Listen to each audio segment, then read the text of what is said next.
Good morning, guys. Happy spring. Blessed Ostara. Welcome to Wicked Recovery.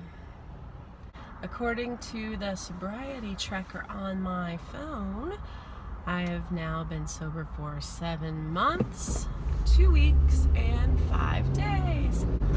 Yay. I think this one's going to be short today. Famous last words. Unless I come up with something better, this one is going to be titled Exit Stage Left. And I'm pretty sure I brought this up within the last couple weeks, but it bears repeating because it took place last night. Live chats are all the rage lately, and they're fantastic. I love them. I was watching one last night, and I was probably 10 minutes, 15 minutes into it when the question came up, what is your favorite drink, guys? And then they all start talking about alcohol. And 7.5 months ago, 8 months ago, I would have jumped on top of that and I would have been telling you every single damn drink and cheers and I'm drunk right now, ha ha ha. Yeah. I sat with it for a few minutes, and I could tell that topic, when it comes up, it goes for a while. And, you know, it was already 10:15 anyway, school night. I should have been in bed. I get up at 4:50 in the morning, so I just exited stage left. I didn't say bye, not to be rude. I just didn't want to throw my wrenchy little self into the conversation. So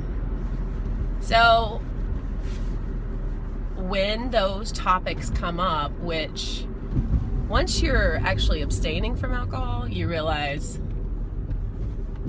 you're gonna hear, I think it's like 30 or 50 or something ads, commercials, references every damn day for alcohol. I don't think that's true in my world because I don't listen to the radio. I don't watch TV. The one show I do watch, I buy through Amazon Prime, so I don't have to deal with commercials. But y'all, it comes up freaking constantly. Yesterday on Facebook, someone posted that Target's gonna start letting people drink while they shop. I'm like, hooray! That's not good. I mean, even when I was drinking every single day, almost all day long, I still would have thought that probably isn't good, because when I've been drinking, I buy stuff I don't need and then drive home? No. Target, you might want to be more responsible. But anyway. Okay, I think this dude on the road is drinking right now. Okay, we're going to pass him.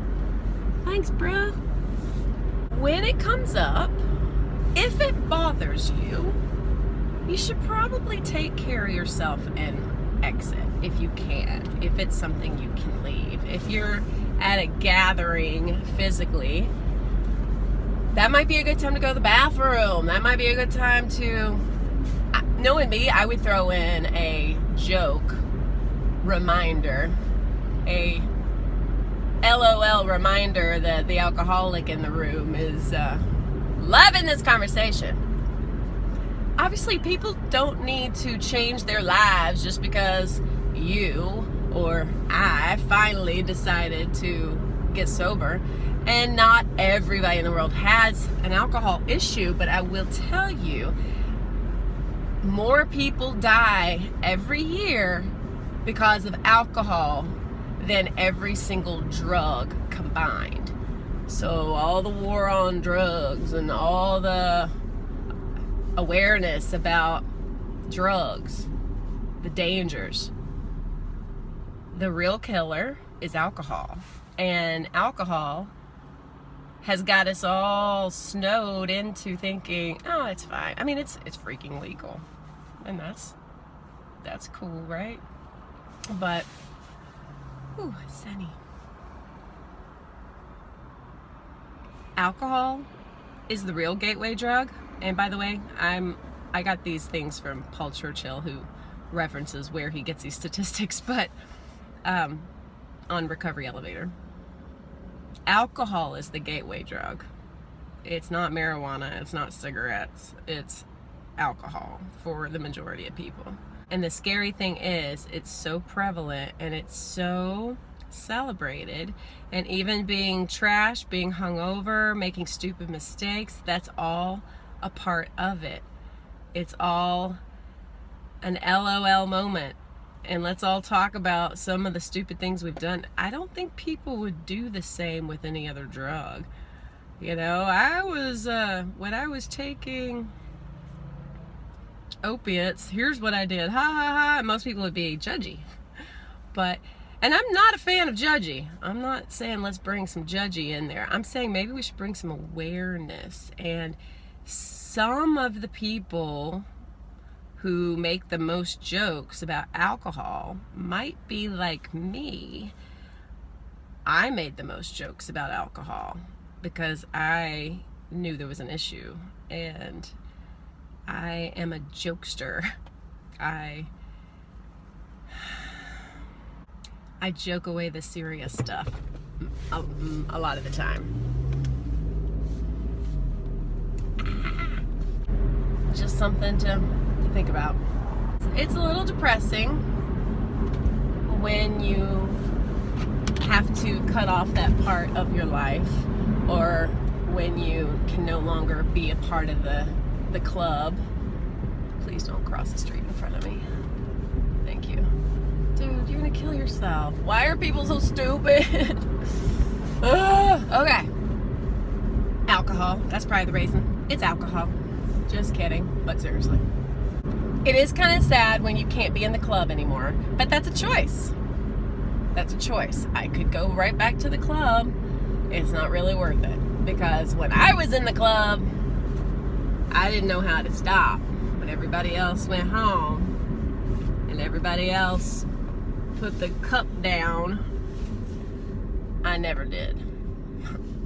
What was one of my favorite jokes? AA's for quitters. I ain't no quitter. It's kind of true. When it gets awkward and uncomfortable, I don't think I always need to throw in a bucket full of ice water and ruin everybody's happiness and their joy and their party. I'm not a party pooper. I'm just gonna leave. Let people have their fun. I'm gonna go. Because if I stay, I'm either gonna be sad or I'm gonna be thinking about it and wanting to drink. So, I don't know. Another thing it reminded me of earlier, when I grew up, I was a kid in the 80s, or actually I was a teenager in the late 80s. And it was really okay back then to make gay jokes. And if you go back and look at some of the stand-up comics back then, I'm sure it still happens today. But back in the 80s, good Lord, it was very okay. And I had teachers who made gay jokes. Everybody assumed that, I think it was a world where everyone assumed that everyone thought the way you did. You know, like everyone would think, oh, well, everybody thinks gay's funny, and not ever thinking for a second that there's statistically a number of gay people in this audience right now, and you're making them feel like crap, you know? And or especially for a teacher, you probably have students. I mean, it just makes me it just disgusts me to think back that this one teacher who was like the popular teacher of I think it was junior high. He was like the football coach and he was cool. You know, he's being a damn bully. Think of all the kids in that class, and I'm gonna tell you right now, at least 2 of them, one committed suicide, one attempted and has been in a nursing home because got brain damage but didn't die. That's what I'm saying. Back on point, when I feel like these days the alcohol jokes are it's a lesser degree, but then again, joking around about alcohol all the time and just having a icebreaker question being, what do you like to drink? That's I don't know, it's assuming that people haven't had some serious battles and maybe gone through some serious broken heartaches, pain, drama over stupid booze. And yes, we can blame that person, but I really buy into it that it's a disease. Yes, it's a disease you bring onto yourself. But I just found out recently from my dad that there were a number of alcoholics in my family. No one ever talked about them, but they were bad. And I don't know that it would have changed a damn thing, because I'm also oh, that wouldn't happen to me kind of person, or at least I was when I was younger and stupider. I probably wouldn't have listened to it. And I do warn my boys, and especially the one who's already starting to drink a little bit, and he's almost 20. He knows it all, you know. He knows it all, and I'm sure he's that wouldn't happen to me person. I guess in sum, I'm saying you give yourself permission to leave the conversation or speak up, switch off, oops. But also maybe if you're friends with an alcoholic or an addict of some sort, and you happen to watch this, be aware. Be aware. You don't know the battle that people are fighting. I sure do hope I can edit this into something viewable, because that was inane. Have a great week. I love you. Take care of you. Peace.